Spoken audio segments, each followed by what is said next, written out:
सभी को नमस्कार। करियर फर्स्ट चैनल पर आप सबका स्वागत है।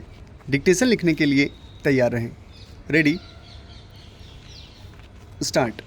भारत में वनों की स्थिति और भी महत्वपूर्ण हो जाती है क्योंकि भारत एक कृषि प्रधान देश है जहां जलवायु परिवर्तन का प्रत्यक्ष प्रभाव खाद्य उत्पादन और जल संसाधनों पर पड़ता है।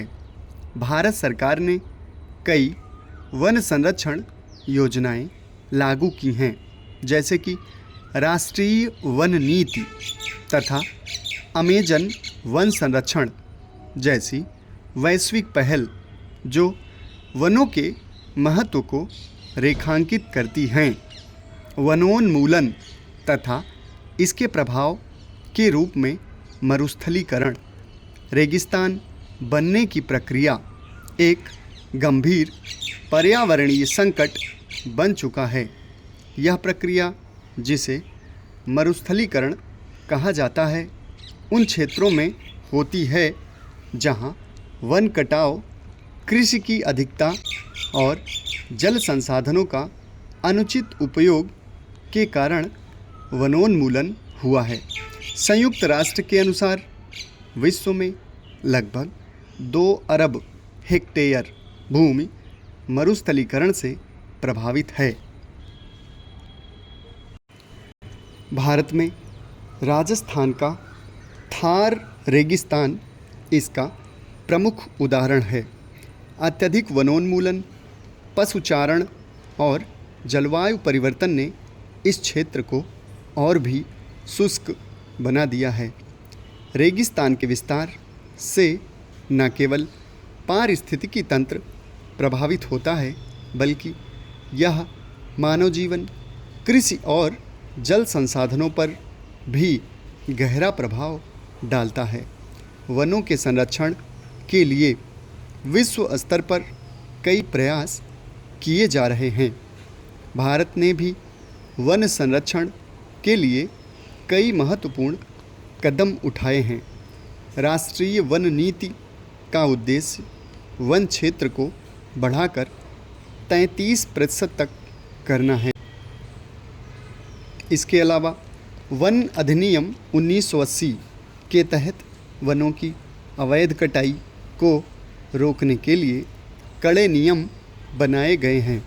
वन महोत्सव, वृक्षारोपण अभियान और विभिन्न पर्यावरणीय शिक्षा कार्यक्रमों के माध्यम से जन जागरूकता बढ़ाने के प्रयास किए जा रहे हैं।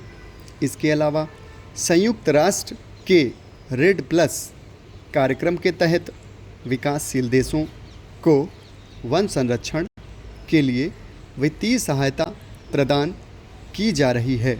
वनों का संरक्षण और सतत विकास आपस में जुड़े हुए हैं।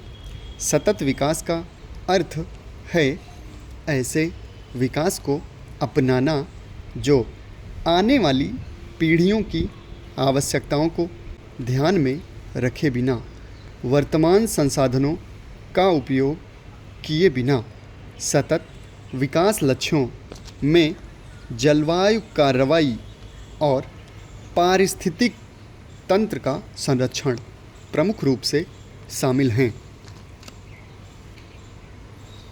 भारत ने जलवायु परिवर्तन को संबोधित करने के लिए कई पहल की हैं, जैसे राष्ट्रीय सौर मिशन और स्वच्छ भारत अभियान।